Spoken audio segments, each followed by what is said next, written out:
Hello everyone, बहुत बहुत स्वागत है दोस्तों आप सभी का। दोस्तों, इतने साल मार्केट में बिताने के बाद और मार्केट के बहुत सारे पार्टिसिपेंट्स से मिलने के बाद, चाहे वो मुझसे स्टूडेंट्स के रूप में मिले हों या मार्केट के कुलीग के रूप में मिले हों, उन सभी से बात कर लेने के बाद एक जो खास बात सामने आती है वो ये कि मोस्ट ऑफ द पार्टिसिपेंट्स, जब बाज़ार तेज़ी की तरफ चल रहा होता है, कोई डिमांड क्रिएट हुई होती है, बाज़ार के अंदर कोई एक अप ट्रेंड चल रहा होता है, वहाँ पर हम लोग रेसिस्टेंस ढूंढ रहे होते हैं और ये दिमाग में ये चल रहा होता है कि प्राइस यहाँ जा कर के रुकेगा और मैं शॉर्ट करूँगा।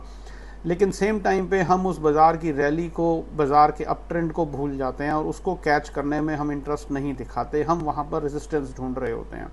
और सिमिलरली जब एक बाज़ार के अंदर डाउन ट्रेंड चल रहा होता है तो हम वहाँ पर सपोर्ट्स ढूंढ रहे होते हैं और मन में या हमारे दिमाग के बैक ऑफ माइंड में ये चल रहा होता है कि बाज़ार अब यहाँ रुकेगा तो यहाँ पर अब हम बाइंग करेंगे, और बाज़ार गिर रहा है तो उसमें हम शॉर्ट करने के पॉइंट्स नहीं ढूंढते, हम शॉर्टिंग की बात नहीं करते, हम वहाँ पर सपोर्ट ढूंढने लग जाते हैं। बिल्कुल हमारा दिमाग या हमारी सोच या बाज़ार में हमारे काम करने का तरीका, हम प्राइस के अगेंस्ट हमेशा चलने की कोशिश करते हैं और प्राइस को अपने अनुसार चलाने की कोशिश करते हैं। पता नहीं दोस्तों ऐसा क्यों है हम सभी लोगों के बीच में, लेकिन एक ये बहुत बड़ी बीमारी है अगर इसको हम नोट करें तो। इस बीमारी को, इस मानसिकता से जिस दिन हम छुटकारा पा लेंगे उस दिन आप देखेंगे कि आपके ट्रेडिंग या इन्वेस्टमेंट स्टाइल में एक बहुत बड़ा फ़र्क आ जाएगा। आप हमेशा प्राइस के साथ चलने की कोशिश करें, जो प्राइस कह रहा है उसको एक्सेप्ट करें, ना कि प्राइस कहाँ जा कर के रुकेगा एक अप ट्रेंड के बाद और मैं वहाँ पर शॉर्ट करूँगा, या ना कि ये कि प्राइस कहाँ तक गिरेगा और फिर मैं बाइंग करूँगा और उसके अंदर एक सपोर्ट ढूंढूंगा।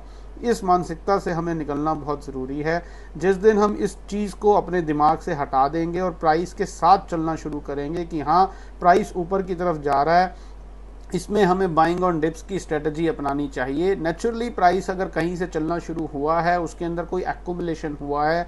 कोई उसके अंदर डिमांड क्रिएट हुई है, तभी वो चलना शुरू हुआ है, नहीं तो वो चलता ही नहीं। और सिमिलरली इसी तरीके से अगर एक लेवल के बाद, ऊपर चलने के बाद 2, 4, 5, 7, 8, 10% की रैली आ जाने के बाद डेफिनेटली उसके अंदर प्रॉफिट बुकिंग होगी, और वो प्रॉफिट बुकिंग एक करेक्शन का रूप लेकर के हमारे सामने आएगी। वो किसी प्रकार की कोई सेलिंग नहीं होती। वो जिस तरीके से प्राइस जब चलता है एक डिमांड या एक्यूमुलेशन की वजह से, ठीक उसी तरीके से जब प्राइस के अंदर कोई ऊपर जाकर के गिरावट आती है तो ये जरूरी नहीं है कि उसके अंदर कोई सप्लाई क्रिएट हो रही है। हो सकता है कि वो उसी डिमांड की अनवाइंडिंग हो, प्रॉफिट बुकिंग हो। तो ये देखना समझना बहुत ज़रूरी है और इस मानसिकता से बाहर निकलना बहुत ज़रूरी है। और ठीक इसी का उलट, जब प्राइस के अंदर कोई गिरावट हो रही है, कोई सप्लाई क्रिएट हुई है, डिस्ट्रीब्यूशन हुआ है, तो कहीं ना कहीं जाकर के तो उस डिस्ट्रीब्यूशन की या उस सप्लाई की प्रॉफिट बुकिंग होगी, अनवाइंडिंग ऑफ शॉर्ट्स होगा। तो वो ज़रूरी नहीं है कि वो जब वहाँ से जब वो अनवाइंडिंग होगी तो प्राइस नेचुरली ऊपर की तरफ आएगा। तो वो जब ऊपर की तरफ एक डाउन ट्रेंड के अंदर ऊपर की तरफ आ रहा है तो वो ज़रूरी नहीं है कि कोई डिमांड वहाँ क्रिएट हुई है।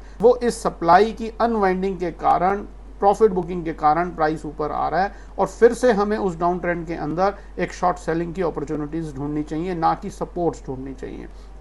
तो कहने का मतलब क्या है दोस्तों, ये बात करने का कि मैं बहुत से लोगों से मिलता हूँ, उन सभी की मानसिकता, मोस्ट ऑफ द पीपल, आप ये कहें कि 90% लोगों की मानसिकता यही होती है कि जब प्राइस ऊपर की तरफ चल रहा है तो वो रेसिस्टेंस ढूंढते रहते हैं, और जब प्राइस नीचे की तरफ चल रहा होता है तो वो सपोर्ट्स ढूंढते रहते हैं। जबकि होना बिल्कुल उल्टा चाहिए कि जब भाव हमें क्लियरली दिखा रहा है, प्राइस हमें क्लियरली बता रहा है कि वो ऊपर की दिशा में चल रहा है, तो उसके अंदर एक हिकअप्स आएंगे और ऐसी सिचुएशंस में हमें सपोर्ट्स ढूंढनी चाहिए, ना कि रेसिस्टेंस ढूंढनी चाहिए। और ठीक इसका उल्टा कि जब प्राइस नीचे की तरफ आ रहा हो, एक डाउन ट्रेंड में हो, वहां पर हमें सेलिंग अपॉर्चुनिटीज ढूंढनी चाहिए, रेसिस्टेंस ढूंढनी चाहिए, ना कि सपोर्ट्स ढूंढनी चाहिए। तो उम्मीद करता हूं दोस्तों ये जो टॉपिक मैंने उठाया, इस टॉपिक की गहराई को आप समझेंगे और अपने मानसिकता में चेंज करेंगे और अपने ट्रेडिंग और इन्वेस्टमेंट स्टाइल में चेंज लाने की कोशिश करेंगे। अब चलते हैं अपने मेन टॉपिक की तरफ और जानने की कोशिश करते हैं कि 20 सितंबर 2023 के ट्रेडिंग सेशन में ये जो फॉल हुआ ये किस वजह से था।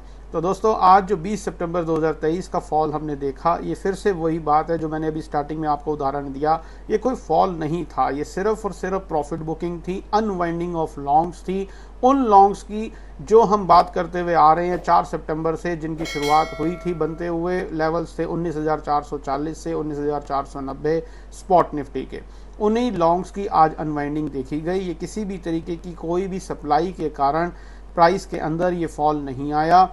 अब प्राइस यहां से आगे कल 21 सितंबर के लिए हमें क्या बोल रहा है? कोई खास मेजर चेंज नहीं है दोस्तों, अप ट्रेंड अभी भी चालू है, प्राइस के अंदर डिमांड बनी हुई है। हाँ, डेफिनेटली आज के ट्रेडिंग सेशन में जो भी ये गिरावट आई, जैसे मैंने भी कहा, सिर्फ और सिर्फ अनवाइंडिंग ऑफ लॉन्ग्स की वजह से थी। किसी भी तरीके की कोई भी शॉर्ट सेलिंग या सप्लाई का प्राइस के अंदर दूर दूर तक नामो निशान नहीं था। और अभी भी आज का ट्रेडिंग सेशन खत्म हो जाने तक भी प्राइस के अंदर काफी डिमांड बची हुई है और इसी डिमांड के बलबूते पर प्राइस एक्शन थ्योरी बड़ा क्लियरली हमें ये बोलती है कि हमें बाय ऑन डिप्स की स्ट्रेटेजी ही अपनानी चाहिए जब तक 19,820 स्पॉट निफ्टी का लेवल एक सफिशिएंट सप्लाई के साथ ना ब्रेक हो जाए। अब कल 21 सितंबर 2023 के ट्रेडिंग सेशन में या आने वाले किसी भी ट्रेडिंग सेशन में प्राइस कहीं से भी एक यू टर्न ले सफिशिएंट डिमांड के साथ, तो हमें अपने लॉन्ग्स में और एड ऑन्स करने चाहिए, ऐसा प्राइस एक्शन थ्योरी हमें बोलती है।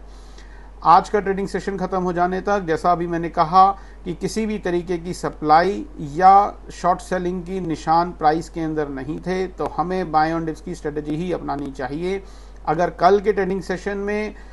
और प्रॉफिट बुकिंग प्राइस के अंदर होगी तो वो प्राइस हमें बताएगा, हमें देखनी आती है, अकॉर्डिंगली हम अपना कोर्स ऑफ एक्शन करेंगे। अगर और डिमांड क्रिएट होगी तो वो भी प्राइस बताएगा, और कहीं पर अगर इस सारी डिमांड की अनवाइंडिंग होकर कोई नई सप्लाई क्रिएट होगी तो वो भी प्राइस हमें बताएगा, अकॉर्डिंगली हम अपना कोर्स ऑफ एक्शन करेंगे। लेकिन आज का ट्रेडिंग सेशन खत्म हो जाने तक इनमें से कोई भी बात नहीं थी, सिर्फ छोटी मोटी प्रॉफिट बुकिंग हुई है, लेकिन अभी भी प्राइस के अंदर भरपूर डिमांड मौजूद है और उसी डिमांड के बलबूते पर प्राइस एक्शन थ्योरी हमें बाय ऑन डिप्स की स्ट्रेटेजी और लॉन्ग्स को होल्ड करने की स्ट्रेटेजी अडॉप्ट करने को बोलती है। प्राइस यहां से और कितना नीचे जाएगा, या जो ये करंट टॉप बनाकर प्राइस यहां से गिरा है, क्या ये एक टॉप बन गया है मीडियम टू शॉर्ट टर्म का, या कहां पर और प्रॉफिट बुकिंग होगी, या कहां पर शॉर्ट्स और बिल्टअप होंगे, इन सब चीज़ों के बारे में जैसा मैं हमेशा बोलता हूं, हमें नहीं सोचना है, कोई तीन तुक्के नहीं लगाने हैं, हमारे दिमाग की कोई अहमियत नहीं है, हमें सिर्फ और सिर्फ फॉलोवर बनना है। प्राइस के अंदर जो भी कुछ होगा